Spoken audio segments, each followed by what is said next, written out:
बिंदास बोलूंगा ठाकूर के बिंदास बोल में मध्ये मी उमेश आपल्या सगळ्यांचं सहर्ष स्वागत करतो. रिव्ह्यू करणार आहे एक टीझर आत्ताच काही दिवसांपूर्वी लॉन्च झाला. त्या सिनेमाचं नाव आहे शातीर. हा मराठी सिनेमा आहे. 23 मे रोजी हा सिनेमा रिलीज होणार आहे. आता दिवस फार कमी आहेत आणि आता हा टीझर रिलीज झालाय, ट्रेलर रिलीज झालाय शातीर. आणि हा जो सिनेमा हा सत्य घटनेवर आधारित आहे. तर सत्य घटनेवर आधारित असलेला सिनेमा नेहमीच आपल्याला कुतूहल वाढतं की हा काय सिनेमा असेल, कसा सिनेमा असेल.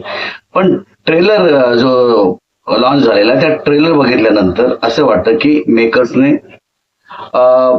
फार कमी बजेटमध्ये हा सिनेमा केलाय. कारण कसं आहे, जरी बजेट चांगला असेल कदाचित, आय डोंट नो, पण जे बजेट चांगलं असेल पण ज्या पद्धतीचं पिक्चरायझेशन आहे, डिरेक्शन पॉइंटनी पिक्चरायझेशन जो आहे तो फारच लो, म्हणजे त्याचा दर्जा फार कमी वाटतो असं मला वाटतं या ट्रेलर मधून जाणवतंय. पण मला एका गोष्टीचा आनंद वाटतो की काही लोक एकत्र येतात, सिनेमा बनवतात आणि मराठी इंडस्ट्रीमध्ये सिनेमा घेऊन येतात. सिनेमा इंडस्ट्री जगवण्यासाठी ते खतपाणी घालतात. याबद्दल मला त्यांचा खरंच अभिमान वाटतो. शातीर हा चित्रपट जो आहे तो ड्रग्ज माफियावरती डिपेंड आहे असं या ट्रेलर म्हणून दिसतं. कॉलेजमध्ये ड्रग माफिया आपलं जाळं कसं पसरवतात आणि त्यानंतर या ट्रेलरमध्ये एक हिरोईन आहे, ती म्हणते की पुन्हा जर या कॉलेजच्या आवारात दिसला तर बाट लावून टाकू. अशा पद्धतीचे काही डायलॉग्स आहेत. चांगली गोष्ट आहे, ड्रग्सच्या विरोधात बोलायलाच पाहिजे. पण आता फार उशीर झालाय ड्रग्स वरती आपण बोलणं. ड्रग्स बद्दलचे अनेक सिनेमे आले. हा, आता ही सत्य घटना आहे म्हणून याबद्दल खरंच म्हणजे वाटतं की हा सिनेमा बघायला हवा.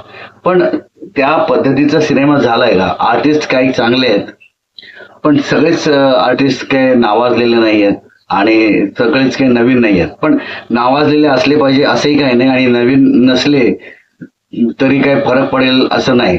नवीन असले तरी चालतं. फिल्म बनवले तुम्ही, खरंच मला तुमचा अभिमान वाटतो मेकर्सचा. वायकर जे आहेत, वायकर तुमचा मला खरंच अभिमान वाटतो की तुम्ही सिनेमा बनवलाय. आणि सिनेमा बनवणे ही छोटी गोष्ट नाही. आता तो कशा पद्धतीत बनवलाय, किती बजेट आहे, मला ह्याच्यात पडायचं नाही. सिनेमा बनवलाय ना आणि तो तुम्ही रिलीज करताय ना, यापेक्षा मोठी गोष्ट दुसरी काय नाही. हा, आता तो सिनेमा चालेल की नाही ह्याचा विचार तुम्ही केलेलाच असेल आणि म्हणून तो तुम्ही सिनेमा रिलीज करताय. शातीर नावानं हा सिनेमा रिलीज करणं तुमच्या फायद्यात राहील की नाही हे तर येणारी वेळच सांगेल. पण मला वाटतं की मेकिंग फारच कमकुवत आहे. डिरेक्शन पॉइंट ऑफ व्ह्यूने जर बघायला गेलं तर त्याचे जे फ्रेमिंग आहेत हे खूप 1990चे वाटत आहेत. आता सिनेमा खूप पुढे गेलाय, खूपच अपग्रेड झालाय आणि त्यात साऊथवाले, हॉलिवूडवाले असे सिनेमे बनवतात की मराठी सिनेमा बघायला आता चांगल्या दर्जाचे सिनेमा येऊन सुद्धा फार कमी लोक येतात. मग शातीर सारखा सिनेमा तुम्ही बनवून तो थिएटरमध्ये किती चालणार, किती तग धरेल याबद्दल मी थोडासा साशंक आहे. पण कसंही असलं तर हॅट्स ऑफ आहे तुम्हाला, तुम्ही सिनेमा बनवलाय. मला खूप आनंद झाला की कोणालाही घेऊन तुम्ही बनवलात ना सिनेमा. आता लोक किंवा काही रिॲक्शन देणारे लोक किंवा रिव्ह्यू देणारे लोक याबद्दल वाईट बोलतील की कशाला सिनेमा बनवला, काय गरज होती. That's none of their business. तुम्हाला आवडलाय, तुम्हाला वाटलं, तुम्ही सिनेमा बनवलाय. आता प्रेक्षक नाही आलं तर नुकसान तुमचं होणार आहे. पण तुम्ही सिनेमा बनवलाय, तुमची जिद्द पूर्ण केलेली आहे आणि या सिनेमात दिसतं तुमची जिद्द आहे म्हणून तुम्ही सिनेमा बनवलाय. आणि हा सिनेमा किती अपग्रेडेड बनवलाय किंवा लो क्वालिटीचा बनवलाय याच्यावरती पण मला पडायचं नाही. कारण एक थॉट आपल्या डोक्यात येणं, एखादी सत्य घटना आपल्या समोर आहे आणि त्यावर सिनेमा बनवून आपल्या खिशात ते पैसे टाकून, त्या पैसे टाकल्यानंतर तो सिनेमा बनवून तो थिएटर्स पर्यंत पोहोचवणं ही छोटी गोष्ट नाही, खूप मोठी गोष्ट आहे. तुम्ही थिएटरची स्क्रीन तुमच्या सिनेमाला दाखवताय ही खूप मोठी गोष्ट आहे. आता तुम्ही या बिझनेसमध्ये उतरलात, सिनेमा चालेल नाही चालेल हा तर मोठ्या सिनेमांबद्दल पण होतं. पण जर तुम्ही चांगल्या क्वालिटीचा सिनेमा नाही दिलात तर मराठी प्रेक्षक सिनेमा बघायला येणार नाही, हे लक्षात असू द्या. आता प्रत्येकाला वाटतं की माझा सिनेमा खूप ग्रेट आहे, खूप छान बनवला आहे, किंवा जे मेकर्स असतात ते प्रोड्युसरला खूप सांगतात, ऐसा सिनेमा बनवला आहे, तसा आहे सर, ऐसा चलेगा वैसा चलेगा, असे खोटी स्वप्न पण दाखवणारे आमच्या इंडस्ट्रीमध्ये खूप महाभाग आहेतच, खूप आहेत. तर ह्या त्यांचं काय करायचं त्याला समजत नाही. लोकांना मिसगाईड करून बस आपला काम बनता, हे सगळं चाललेलं असल्यामुळे आपली मराठी इंडस्ट्री थोडी खाली गेलेली आहे. पण मला प्रोड्युसरचा खूप अभिमान वाटतो. तुमचे खूप खूप धन्यवाद. ठाकूर के बिंदास बोलून मी म्हणेन की तुमचे खूप खूप आभार. तुम्ही सिनेमा बनवलाय, थिएटरची स्क्रीन त्याला दाखवताय.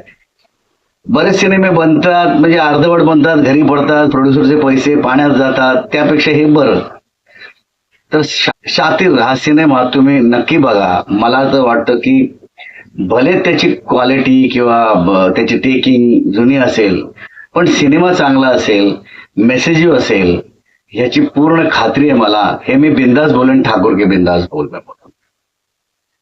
पूर्ण टीम, शातीरची पूर्ण टीम जी आहे त्यांना खूप खूप शुभेच्छा मी देतो. तुमचा सिनेमा चालावा, लोकांनी तो बघावा आणि प्रोड्युसरने टाकलेले पैसे त्या प्रोड्युसरला मिळावेत, एवढीच माफक माझी इच्छा आहे.